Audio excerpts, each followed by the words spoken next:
Hey, what's up guys, Sam here. Today, we're taking a look at Movie the Best Optimus Prime. Now you're probably wondering, how?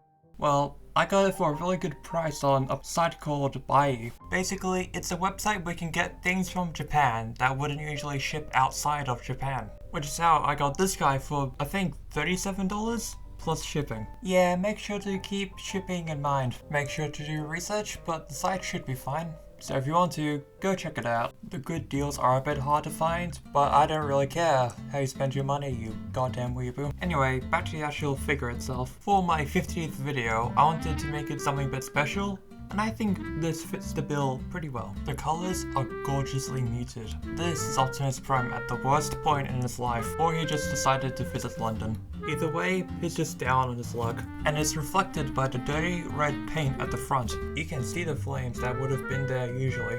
Along with that is the brown paint that goes over the grille, the front bumper, the side steps, and the wheel hubs. Helps make this guy look shitty. And I love the detail of the smokestacks just being on one side. This looks really good. It's a good blend between how it appears in the film and just making it appealing. Wait a minute. Something's a bit off. These aren't the same model of truck. Like I said, I'm fine with the different colors, but it seems to be based off the Generation 1 truck instead of the one in Age of Extinction. To be fair, I do hate that movie a lot. It isn't accurate, but I like it. The truck mode excels at the look it's going for. It has a clear vision in mind, and the Takara budget helps that. While there are kibble issues in the back, I'll live. Plus, it's quite sturdy. It holds together well, and none of the paint feels like it'll chip. It's also just fun to roll around, thanks to all the wheels being pinned. Moving on, there's no real place for a trailer. I don't mind, the back seems a bit too bulky for it. Plus, he just looks cool by himself. No need for a trailer. Just before I forget, you also get a gun. How American. You get a few places for weapon storage, but it's all stupid, and it makes a terrible sound. But we'll talk about it more in robot mode. And after that, I think there's nothing else to talk about concerning vehicle mode. So let's just get right to the transformation.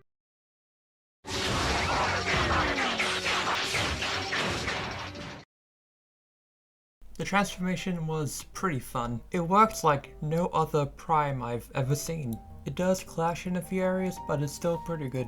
And by the end, you get this awesome robot. The sculpting looks like it jumped straight off the movie. The proportions are close to perfect. The painting is great.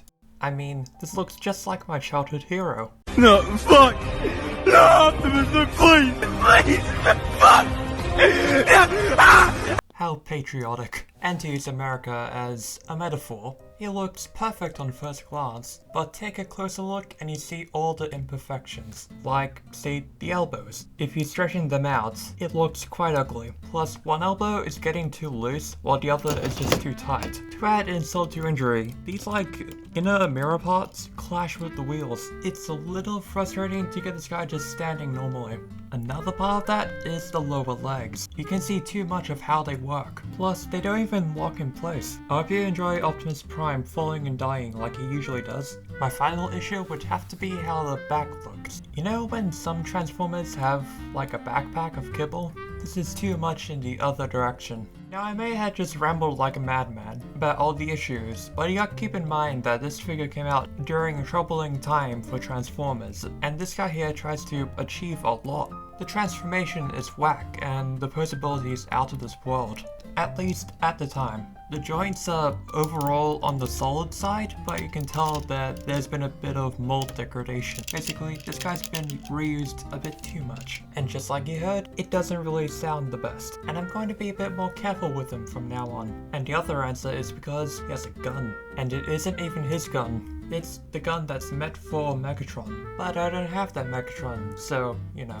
He still looks cool with it, and it can even shoot. The gun is pretty big, but Prime himself is also quite tall, mostly because of the transformation. And just before we end things off, the face is a little different than it should be. As shown here, it should be the battle mask and not just his face.